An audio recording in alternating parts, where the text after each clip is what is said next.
लोग उनको भद्दी से भद्दी गालियां देते रहे, लेकिन हम लोग कर्पूरी जी से सीखे हैं। कर्पूरी जी को कितनी भी भद्दी से भद्दी गालियां क्यों ना दी गई हो, लालू जी को भद्दी से भद्दी गालियां क्यों ना दी गई हो, लेकिन वो लोग दोनों नेता ऐसे रहे कि झुके नहीं, हमेशा अंतिम सांस तक कर्पूरी जी ने लड़ाई लड़ी। लालू जी अभी इस व्यवस्था में भी, बीमार होने की व्यवस्था में भी, उस लड़ाई को जिंदा रखते हुए वो लड़ाई लड़ रहे हैं। और आप सब लोगों से हम इतना ही कहेंगे, जब कर्पूरी जी नहीं झुके, लालू जी नहीं झुके, तो तेजस्वी भी झुके नहीं, इसका काम है। हम लोग लड़ेंगे और लड़ने वाला लोग ही जीतता है। कोई लेवल प्लेइंग फील्ड चुनाव में था क्या? मीडिया आपके साथ नहीं है, पूंजीपति आपके साथ नहीं है, संवैधानिक संस्थाएं आपके साथ नहीं है, अधिकारी, बेईमान अधिकारी, सब लोग, पूरा सिस्टम चुनाव में जो है लड़ा।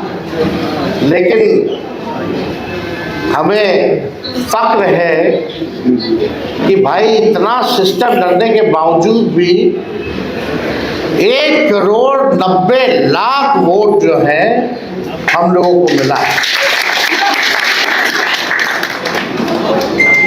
तो 1,90,00,000 वोट, और छोड़ दीजिए 60% बिहार की जनता जो है इस सरकार के खिलाफ मतदान किया। 60%, यानी बिहार की जनता जो है बदलाव चाहती थी। अब ज़्यादा हम टेक्निकल नहीं होंगे, ज़्यादा चीज़ें बाहर बोलने की ज़रूरत नहीं होती है, नहीं तो सब उसका चीर-फाड़ करने लगते हैं। कल विद्वान लोग आ गए हैं, पत्रकार अपने अपने हिसाब से लोग देखते हैं, सच्चाई को नहीं देखते। जो प्रोपेगेंडा जो है वो फैलाने में लोग लगा रहता है, और इसमें बाहर के लोग तो करते ही हैं, कुछ लोग अपने पार्टी के भीतर भी लोग हैं, वो छुपी बात नहीं है। लेकिन हम केवल इतना कहना चाहते हैं कि इस लड़ाई को चाहे कुछ भी हो जाए, हम लोग छोड़ने वाले नहीं है, मायूस होकर बैठने वाले नहीं हैं। जनता की आवाज़ को, बिहार की आवाज़ को, सदन हो, सड़क हो, इसको हम लोग हमेशा उठाते रहेंगे। बिहार के भविष्य के लिए लड़ाई लड़ते रहेंगे, इससे कोई कॉम्प्रोमाइज़ नहीं चलेगा। हमने बोला कि भाई ये सत्ता में चाहे जैसे तैसे आए हो, लेकिन 100 दिन सरकार बनने से लेकर 100 दिन तक हम इस सरकार को कुछ नहीं बोले। अब हम लोग चाहेंगे कि बाकी का 1,90,000 रुपया भी माताएं बहनों को जल्द से जल्द दे दिया जाए। 1 करोड़ जो नौकरी की जो बात की गई थी, वो 1 करोड़ नौकरी भी लोगों को दी जाए।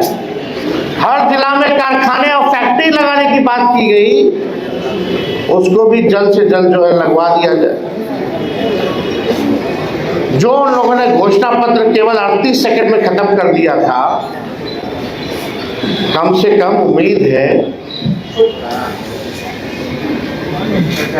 कि उस घोषणा पत्र को आप जमीनी स्तर पर लागू करेंगे। हम लोगों ने मुद्दे की बात की, पढ़ाई, दवाई, कमाई, सिंचाई, सुनवाई, कार्रवाई की बात की, बढ़ते हुए अपराध की बात की। आज क्या हो रहा है बिहार में? मासूम बच्चियों के साथ क्या हो रहा है? और आजकल ऐसा भाजपा का नेता लोग है, समझ में नहीं आता। अभी एक बड़े विद्वान भाजपा के जो अपने आप को एलीट समझते हैं, बहुत चतुर समझते हैं, वो सोचते हैं कि उनसे ज़्यादा कोई विद्वान और डैशिंग आदमी कोई है ही नहीं।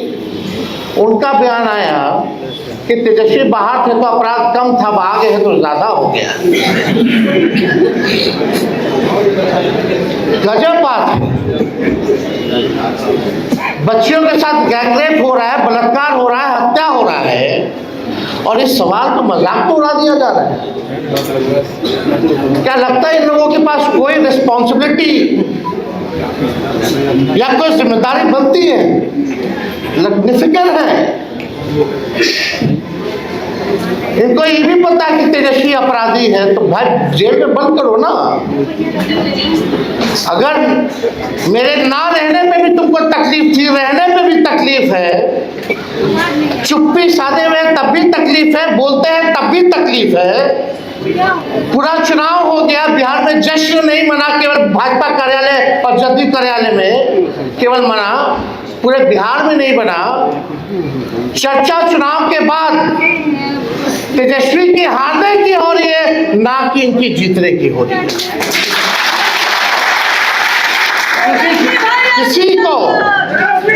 किसी को विश्वास ही नहीं था कि चुनाव का नतीजा क्या है। लेकिन जिस दौर में हमारा देश है, केवल बिहार की बात, यहाँ जो लोग डेरा डाले हुए थे, प्रधानमंत्री कूद कूद करके हर हफ्ते आते थे, गृह मंत्री तो मौर्य को अपना घर बना लिए थे, पूरा भारत सरकार मंत्रिमंडल लग रहा था कि देश में और कोई काम नहीं बचा, बस बिहार का चुनाव है। आज कहाँ है मोदी जी, जो आप कहते थे 56 इंच, कौन से गाना गा रहे थे? आज क्या हालत है बिहार का? कौन लोग है भाई? एक ट्वीट भी किया जो बच्ची के साथ बलात्कार हुआ? हर जगह। कौन ऐसा दिन नहीं है बिहार में जहां 200 राउंड गोलियां ना चलती हो, अपहरण ना होता हो, मर्डर ना होता। तो इन लोगों से कुछ होने वाला है नहीं। वो आप भी जानते हैं, हम भी जानते हैं, बिहार की जनता भी जानती है, और मीडिया के लोग भी जानते हैं कि ये लोग कुछ कहता नहीं है। सत्ता में कैसे बने हुए हैं ये सब जानते हैं।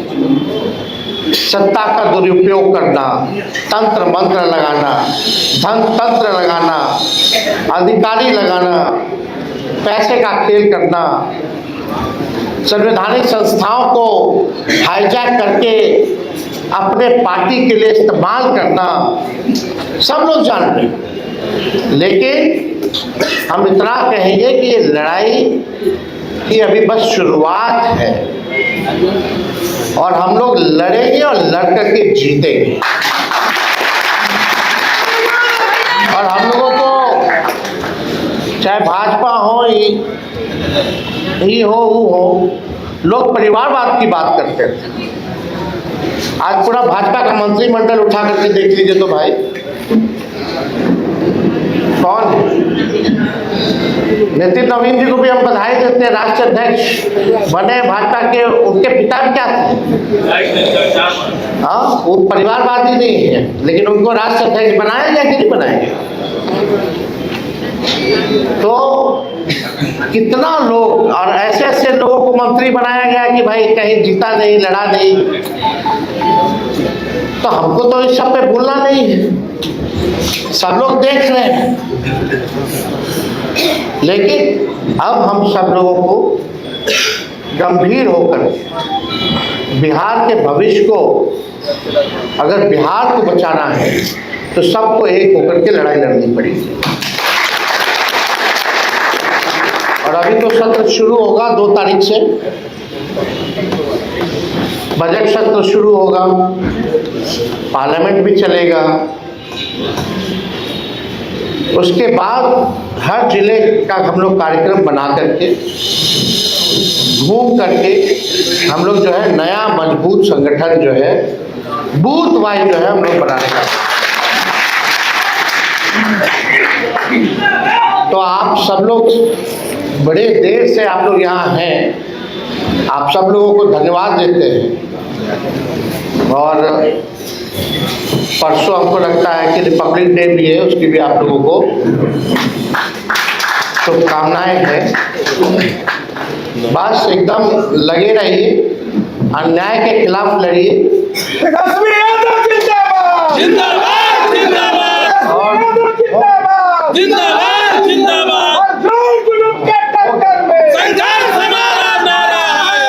बस नारा तक ही सीमित नहीं रहना है। तो हम लोग सब लोग मजबूत हैं, हम लोग कमजोर नहीं, हमारा समय कमजोर है। समय आएगा जब बिहार में गरीब राज करेगा। तो आप सब लोगों का इस अवसर पर आने के लिए आप लोगों का दिल से धन्यवाद देते हैं।